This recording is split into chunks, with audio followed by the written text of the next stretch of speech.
May tahanang buo, puno ng pangarap. May asawang tapat, anak na yakap. Ngunit dumating ang tukso sa dilim, pusong naligaw sa maling pagtingin. Sa bawat lihim na pagtatagpo, unti-unti gumuho ang pangako.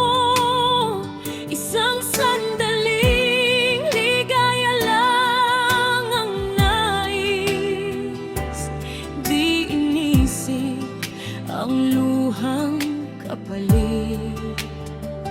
Sa likod ng saya, may pusong nasugatan. May batang nagtatanong kung saan nagkulang. Bakit nagbago ang dating mundo? Bakit ang tahanan ay winasak mo?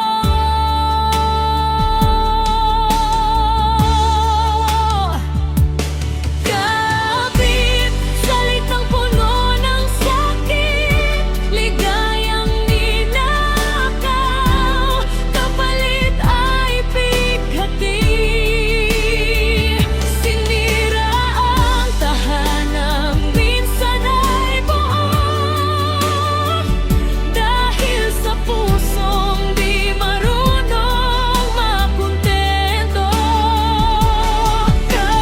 Kabiluha ang iniwan, pamilyang nagkawatak dahil sa kasalanan.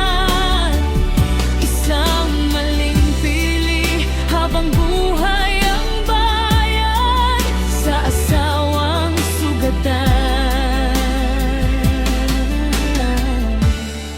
Sa anak na wasak,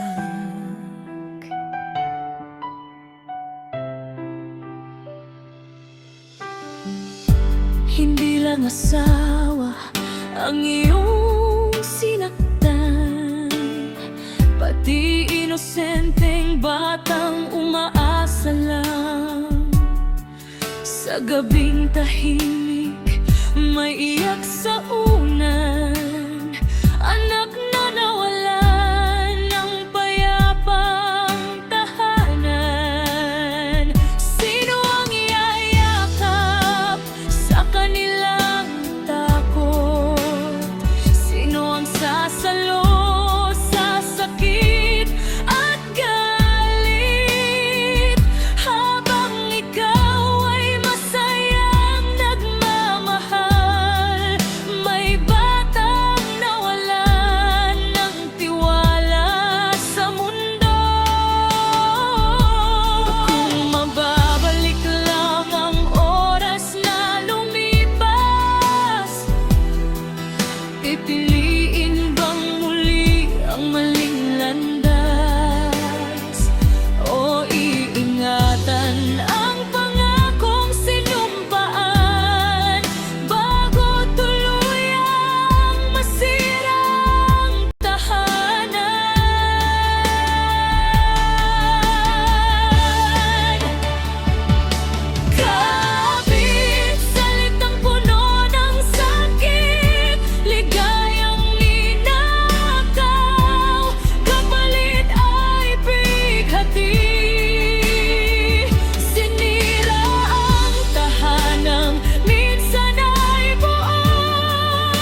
sa landas.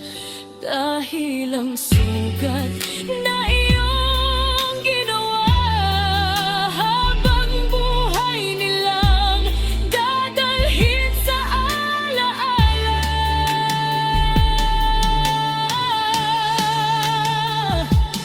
Kabit ito ay rangang kwento, walang panalong pag-ibig sa panloloko. Ang tunay na tapang ay ang natili sa pangakong minsan mong pinili. Kabit, pakinggan ang daing ng pamilyang winasak ng maling pag-ibig. Isang tahanang buo kay hirap buuin muli kapag sinira mo dahil sa pansariling hilig. Sa bawat desisyon may kapalit na sakit. Ingatan ng pamilya, huwag maging dahilan ng pait.